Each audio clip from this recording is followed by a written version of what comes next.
Welcome, dear viewers, to Couch Warrior TV on YouTube. I am the Couch Warrior, and you are watching Arcana, a Skyrim Let's Play. Welcome to Chapter 7, Part 4.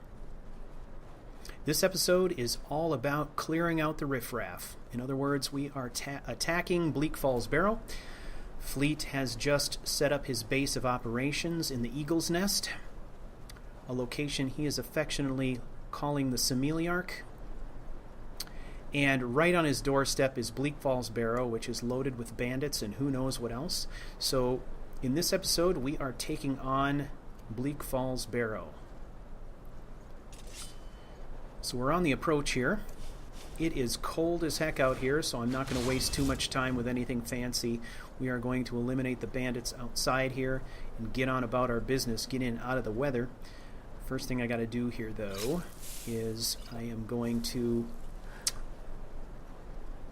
take a potion for True Shot. There we go. I really want to be taking these bandits out in one clean shot. Not messing around here.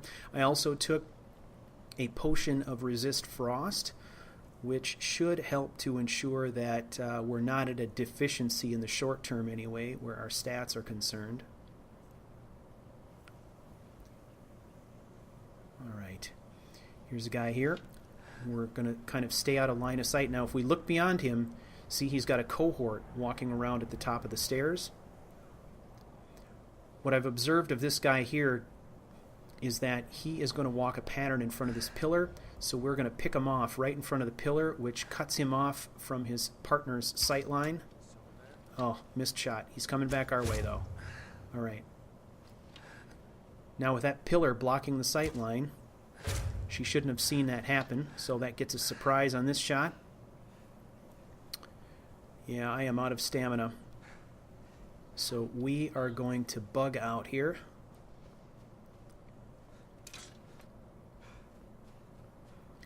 Alright, I'm going to try to make the jump up here. Alright. So we've effectively flanked her here. Alright. I'm not going to leave anything to chance. I'm not leaving her out here. She has to be dealt with.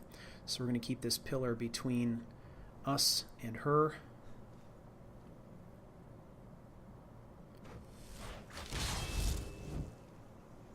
Come on in here. Alright, here she comes. She's coming up the side. Let's get around the back here. Keep her guessing a little bit. Alright, she's coming back. Fleet is going to follow her quietly around the other side. Now she's let her guard down. Now we're going to roll into position here. Get our killing shot. End this thing. Okay, that's it. Now we got to get out of the weather before it gets any worse. Welcome back, everybody. I appreciate you being such loyal viewers. Things are moving along at a rather rapid clip. You're going to see a lot of interesting change coming up in the next few episodes in this story. We're going to add a lot of new dimension to the story. It's going to make things a little bit more complicated for me in terms of production, but I feel like I'm up to it, and I think that you are all ready for some major changes in the story. So it should be pretty excited. I'm super excited about it. So, all right, we're going to douse the fire. I'm going to hide here in the dark. What we need to do is get these two bandits separated so that we can take them out silently. So far, they're bunched up. We need to isolate each one. The old adage, divide and conquer, right? All right, we got them separated. Let's take this one first. That worked good. We had that big pillar in our sight line again, so his buddy couldn't see that happen. Now we are free to take the last bandit at our leisure. Let's do this nice and close.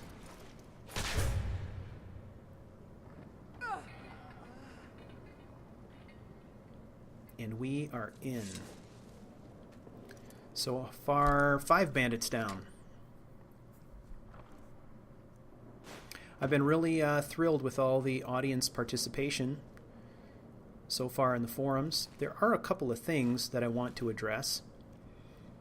In the last episode, there was a letter that I read, which was actually a letter to Fleet's father, but it was written by who? Cimmerian rather than Fleet. I'm not going to say much about this, except that there's going to be more on this dynamic coming. We have one-man Fleet, but we have two distinct entities. And I'm not going to talk about that too much further here, but you're going to see that start to develop over time. The other issue is I think we have put to rest the vampire question, but let me qualify that by saying any character story is an arc or a continuum, right? That is Fleet's opinion. That is the opinion that he has formed based on his limited experience so far. It doesn't mean to say that his opinion about vampires and vampirism in general isn't going to change in the future, because that's what character story is all about. Characters change based on personal experience and goals and all those things. Now let's watch this guy and see what happens. We're going to have to get through here, so... Alright. That lets us know we're contending with a trap. Took out the bandit for us, and we gathered a little intel at the same time. I guess what I'm saying is, as a storyteller, I think of Fleet as a constantly evolving personality. And the way that he evolves is based purely on his own personal experience and his own interpretation of the events that are going on around him at any given time. Up to this point, he has only seen a few things from vampires, and all of those things really had to do with the wanton slaughter of people, one of whom was a person that he was acquainted with and cared for to some degree, at least in a friendship sense. So that is what really forms his opinion about vampires at this time. So that's what we have to consider. What would Fleet think? How would he interpret this? And it also has to do with how he interprets sort of the, I guess, the religious aspects of the Dark Brotherhood, the Night Mother, Sithis. And so the opinions we're seeing about his views on vampirism really come from his own personal experience and his interpretation of religious doctrine. So that is something that is constantly evolving. Fleet, with every single experience he has, becomes a more and more sophisticated individual, and over time his opinions, his belief system will evolve. That's all I'm going to say on that. So nothing is set in stone. That's what storytelling is all about, and that's what I love about this character. He is always open to change. Anything could happen. You never know. All right. So we've got some Skeever coming here. I'm going to pull back away from the stairway rather than trying to fight them in the stairwell. We're going to try to take them at the top of the stair. It's a problem with the spiral staircase, though. It's difficult to figure out when they're getting to the top with the spirals. Oh, bad miss. I'm going to get bit here. Oh, man.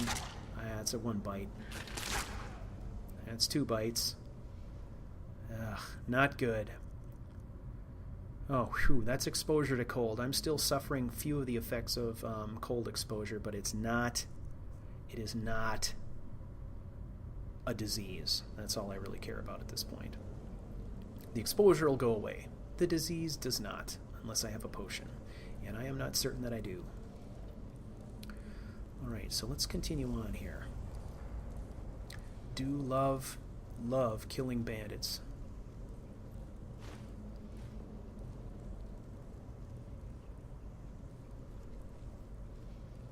So lots of great comments. The other thing that I think is worth touching on is some of the technical aspects of producing what I am producing here. I've been getting many comments from people on different mods that they think I would like or that they think I should be using, and I do appreciate those. I consider every single one.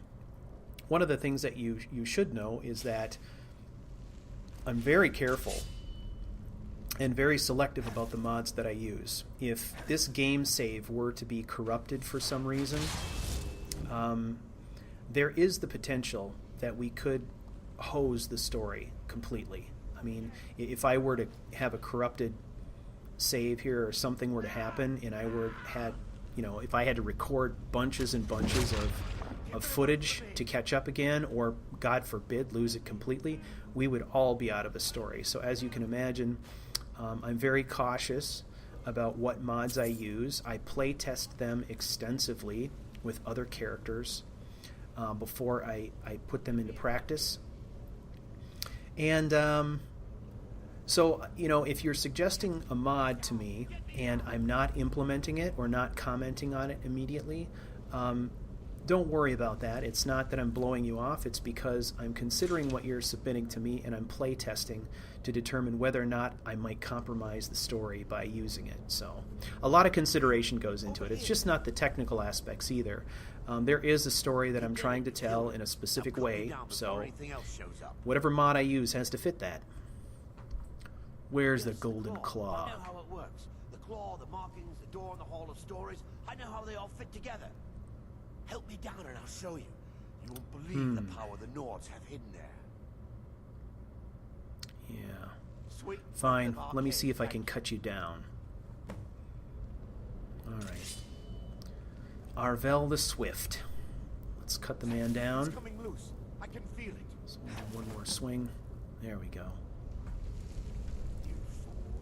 Why should I share the treasure with anyone? He's gonna bolt. Get him, Fleet. Yeah. You don't double-cross an assassin. Alright, we got his journal, we got the claw. I don't know how extensive his journal is, but we'll give it a quick look before we head any further.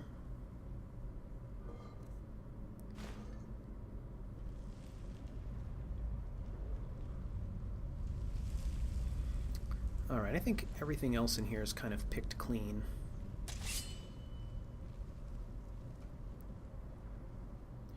Alright, let's use the candlelight here and take a look at this journal.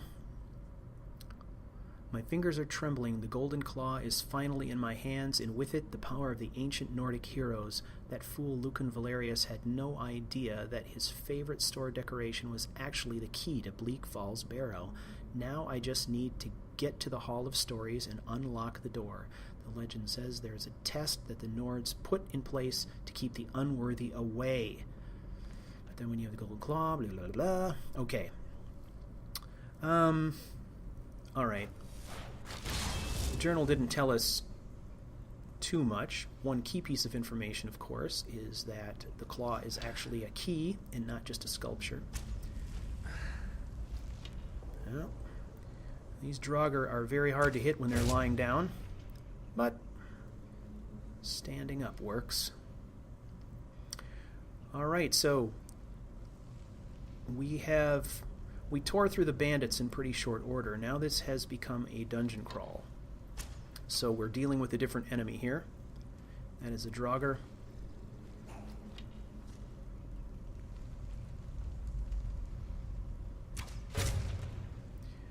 Generally speaking, the Draugr are a bit more predictable in terms of what they do. Oh, near miss. However, they can be a little bit tougher as opponents, especially when you get up into the Scourge and stuff like that. They get a little bit difficult with all the spell casting and stuff. So we adjust our tactics for the enemy that opposes us. It's also an opportunity to make back a little bit of gold if you remember, we spent a lot of it in building our house. Here's another Draugr lying down. Let's see if I can get him. Yeah, I like getting them when they're laying down. If I can get them when they're laying down, it's always better.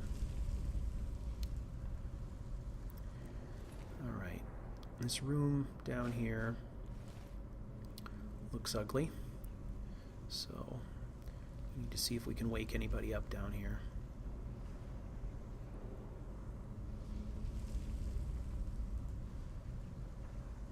Okay, there's a Draugr across the room. Let's see if I can kill one Draugr and wake the others at the same time.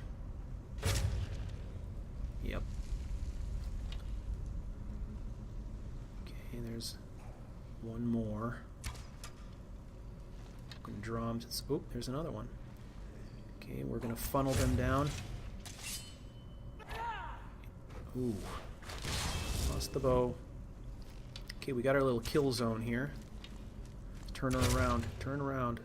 Okay.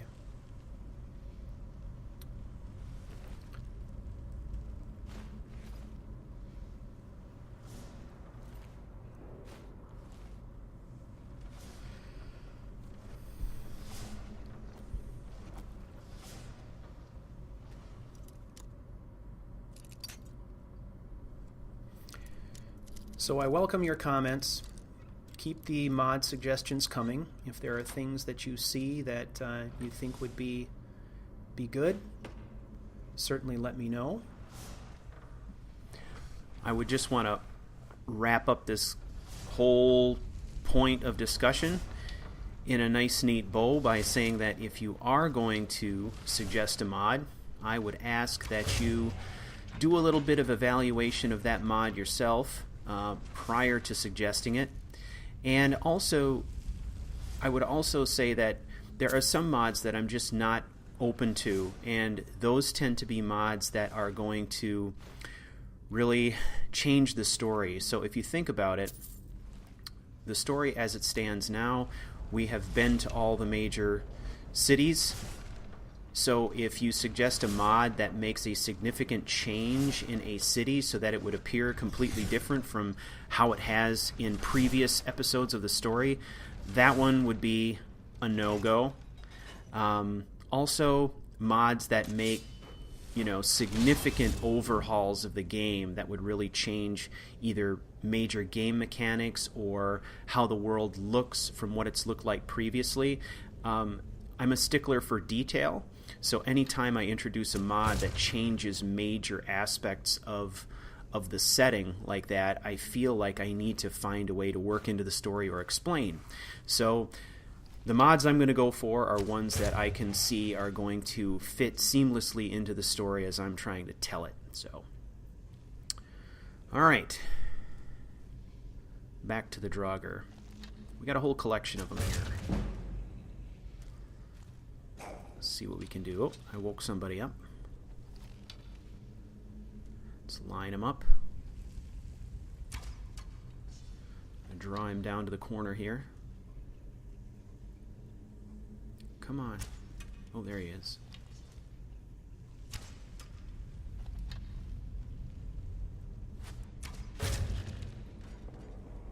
All right.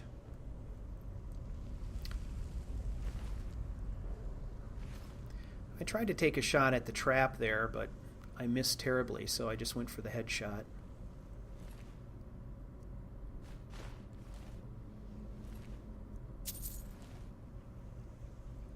Alright, let's advance down this hall here. I think we've sufficiently cleared this out. It feels safe anyway.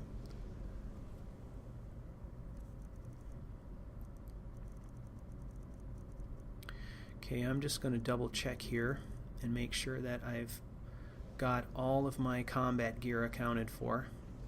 Is there a guy in here? Oh, there is. One of the things I would like to point out, if you remember early on when we started this character build, I mentioned that I was not planning to invest any perk points other than the very first required perk point in the base stealth perks. And that's what we've done. We put one in that level 1 stealth perk, Then we went up the left side, we went up the right side, but I have not acquired any of those additional stealth-related perks. And we seem to be functioning very, very effectively.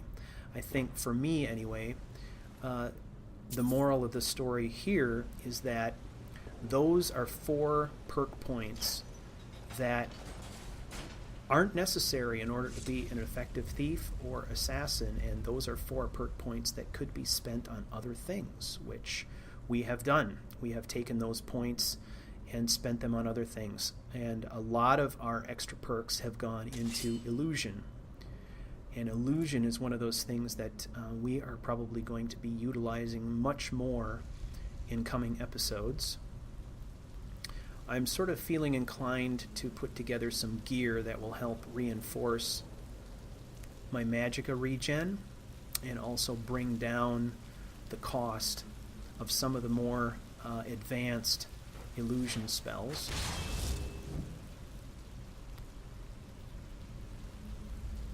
But that is a job for another day. Right now we've got a mission to fulfill here. Troll. Let's put one in the wall down here. I want to get him out, away from the cliff face, so that he is in range.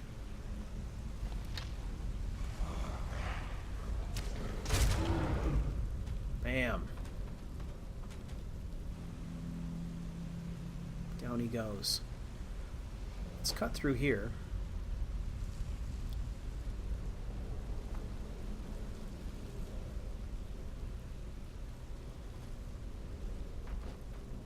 There's our troll. Now there's a chest over here. We'll get this one and then go up back and get the other one.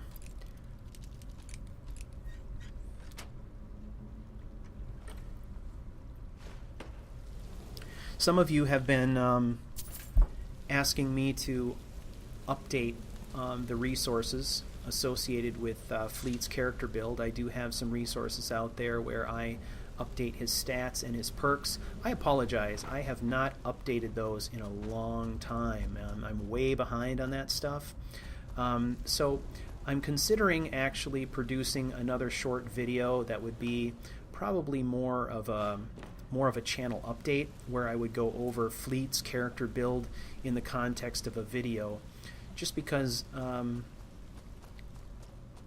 the way I feel, and I think most of my viewers would agree, that you would rather have me producing story videos than spending my time out updating outside resources like character stat sheets and stuff like that. So I really want to stay focused on story, and I think the more time I spend doing that stuff, the more likely I am to start losing momentum, and we don't want to lose momentum. We've got a good thing going here. So I think what I'll probably do is just take a little time out. I'll do a short video on what the build looks like, and then I'll do one of those every so often just to keep everybody up to date on what's going on with Fleet. So if you want to create a character who's similar, you can do that very thing. All right, another Draugr down.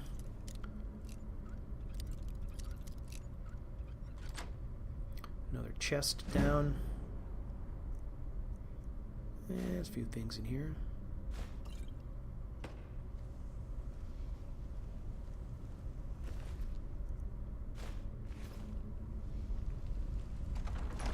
Now I've gone to the flame bow here.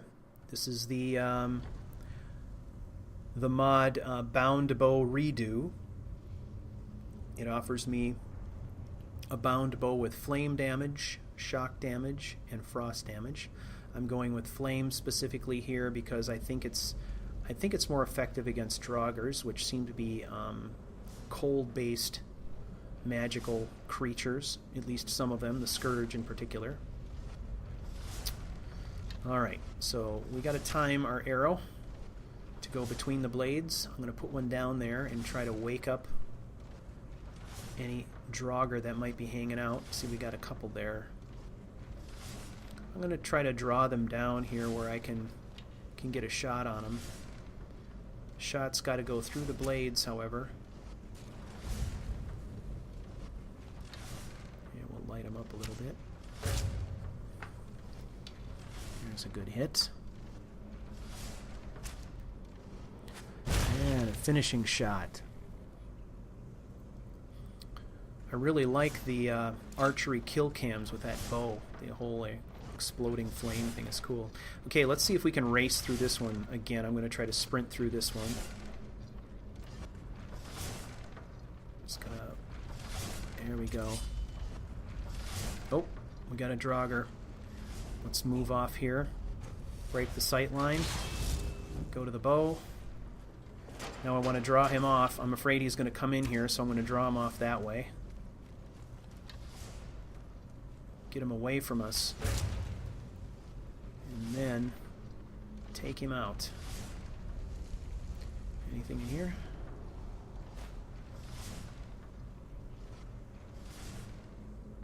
Not too much.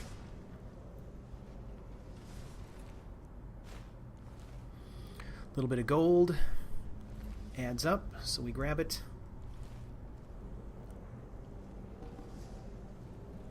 Alright, we piled up 2 of them here, so... Always hate that. You gotta move one to search the other. That's alright. We'll pull this stinky Draugr off. Here we go.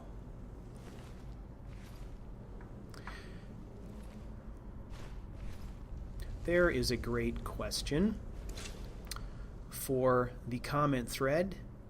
I think this is a question I've asked before, but it was on one of my videos for,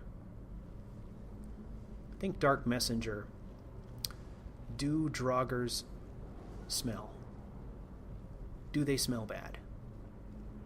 I was speculating that they do not, because they essentially are mummified bodies, right? I mean, they're about as close to petrified as you could get, which suggests to me that they're not rotting flesh. They're kind of dried out, right? I'm guessing they don't stink. Feel free to chime in, people. Alright, here's our door. Let's take a look at our key. Golden Claw. Wait a minute. I obviously have not figured out how to zoom in to an object on PC yet. I can do it on the Xbox controller, but I can't figure out how to do it here. But I think that's okay. I can kind of see what's going on here. So, that could be a problem later, though.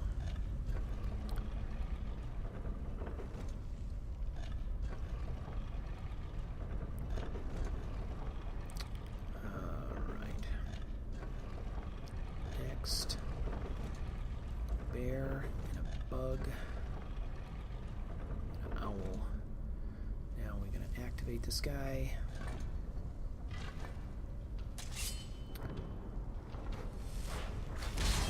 We're going to back off a little bit here, get ourselves ready for anything that might come through that door.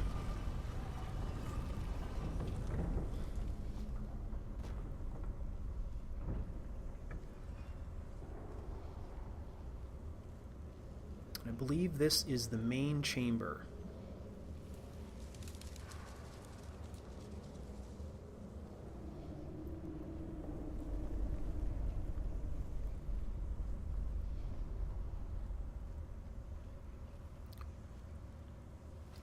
Wow.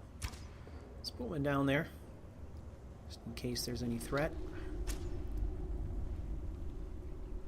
Seems okay.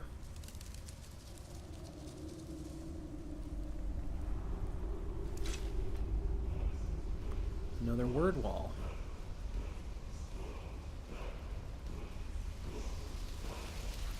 Let's check it out. Word of power learned. Force. Unrelenting force. We got the foos, ladies and gentlemen. Oh, hello. Alright, fleet's making a run for it. Oh, meow. Look at that damage. Good lord, that wasn't even a direct hit either. Alright, we gotta get out of here. Okay, I'm gonna... Alright. Fleet's moving down here. We're putting some distance between us and that Draugr. Cutting the sight line.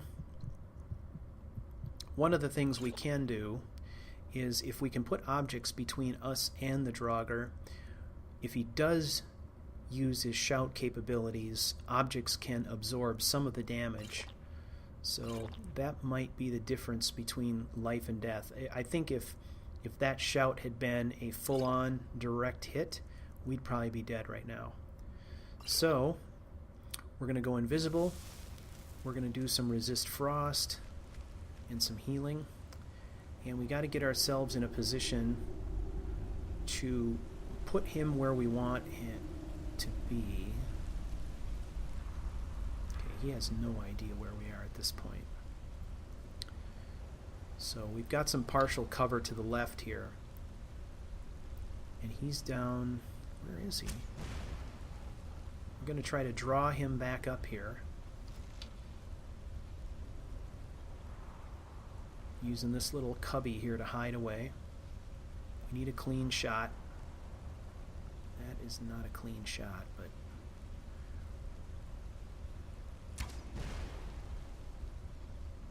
Try to draw him in up the stairs. Okay, here he comes. He's taking the bait. So, put him where we want him. Make sure we have full stealth. There is the shot right there. And finish him on the run. Well, that worked out pretty well. Let's see what kind of loot we have here. So this has worked out doubly well. Not only has Fleet been able to clear out a bandit threat on his doorstep, but we've also been able to clear out a barrow full of Draugr that we also would prefer not to have sitting at the foot of the mountain. Alright, where did he go?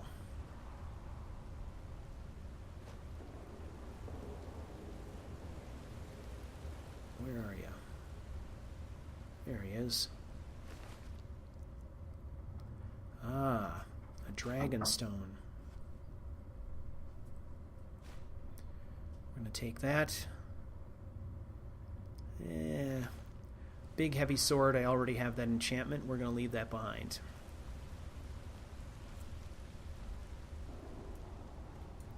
And that, my friends, brings us to the end of another episode. I want to thank you for taking the journey with me and Fleet. And until next time, may all that you do be swift, quiet, and deadly. And to all Skyrim assassins, I salute you. Silence is our battle cry.